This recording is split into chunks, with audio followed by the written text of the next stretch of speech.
BJP NDA ప్రతిపాదించిన ఉపరాష్ట్రపతి అభ్యర్థికి మద్దతు ఇవ్వడంపై జరుగుతున్న రాజకీయ ప్రచారానికి వైసీపీ ఫుల్ స్టాప్ పెట్టింది. రాష్ట్రంలో ప్రత్యర్థి కూటమి బీజేపీ పక్షాల అభ్యర్థికి ఎందుకు మద్దతు ఇవ్వాల్సి వచ్చిందో క్లారిటీ ఇచ్చింది. ఈ సంప్రదాయం ఇప్పుడు కొత్తగా రాలేదని గత అనుభవాలను గుర్తు చేసింది. ఉపరాష్ట్రపతి ఎన్నికలు తెలుగు రాష్ట్రాల్లో ఆసక్తికర రాజకీయాలకు వేదికయ్యాయి. ఒక్కో పక్క తెలుగు అభ్యర్థికి మద్దతివ్వాలని కాంగ్రెస్ పక్షాలు కోరుతున్నాయి. అయితే దీనికి కాంగ్రెసేతర పార్టీలు వచ్చేందుకు సుముఖంగా స్పందించలేదు. మరోవైపు అటు కాంగ్రెస్ కు ఇటు బీజేపీకి దూరంగా ఉన్న వైసీపీ లాంటి పార్టీలు ఎటు మొగ్గుతాయి? అందరూ ఊహించినట్లుగానే బీజేపీ అభ్యర్థికే తమ మద్దతు అని ప్రకటించిన వైసీపీ అందుకు కారణాలు కూడా చెప్పింది. 2019 ఎన్నికల ముందు నుంచి బీజేపీతో సత్సంబంధాలు నెరిపింది వైసీపీ. గత సార్వత్రిక ఎన్నికల ముందు టీడీపీ, జనసేనతో కూటమి కట్టడంతో బీజేపీకి వైసీపీ దూరం కావాల్సి వచ్చింది. మొదటి నుంచి కాంగ్రెస్ పార్టీకి దూరంగా ఉంటున్న వైసీపీ బీజేపీతో దగ్గరయ్యేందుకు ప్రయత్నాలు ప్రారంభించింది. పార్లమెంట్లో వైసీపీకి 4 లోక్సభ సభ్యులు, 7 రాజ్యసభ సభ్యుల బలం ఉంది.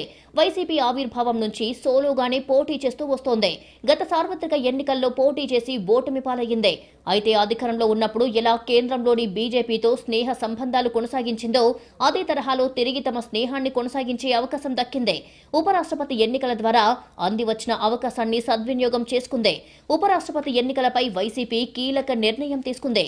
ఎన్డీఏ ప్రతిపాదించిన అభ్యర్థి రాధాకృష్ణన్ కే తమ మద్దతు అని ప్రకటించింది. గతంలో ఉపరాష్ట్రపతి ఎన్నికల్లోనూ ఎన్డీఏకు మద్దతిచ్చామని గుర్తు చేసింది. అదేవిధంగా పార్లమెంట్లో పలు బిల్లుల ఆమోదానికి మద్దతిచ్చినట్లుగా గుర్తు చేశారు. ఉపరాష్ట్రపతి ఎన్నికల్లో మద్దతివ్వాలని కేంద్ర రక్షణ మంత్రి రాజ్నాథ్ సింగ్ వైఎస్ జగన్ కు ఫోన్ చేసి మద్దతు అడిగారు. పార్టీలో చర్చించి నిర్ణయం చెబుతామని జగన్ సమాధానమిచ్చారు. 2 రోజుల క్రితం ఎన్డీఏ అభ్యర్థి సిపి రాధాకృష్ణన్ కు మద్దతివ్వాలని వైసీపీ నిర్ణయం తీసుకుంది. ఉపరాష్ట్రపతి పదవికి జరిగే ఎన్నికల్లో నంబర్ గేమ్ ఉండకూడదనే ఉద్దేశంతోనే బీజేపీ అభ్యర్థికి మద్దతిస్తున్నామని వైసీపీ సీనియర్ నేత బొత్స సత్యనారాయణ అన్నారు.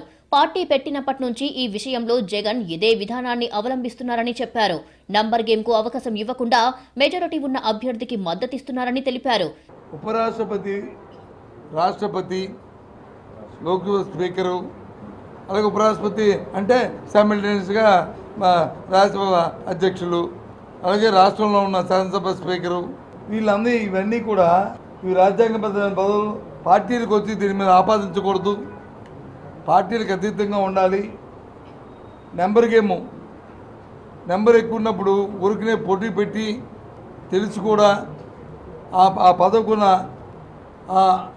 ఇంపార్షియల్గా ఉండాలనే దానికి మసి తాగకూడదనే ఉద్దేశం మరి వైసీపీ పార్టీ పుట్టిన దగ్గర నుంచి జగన్మోహన్ రెడ్డి గారు తీసుకున్నారని.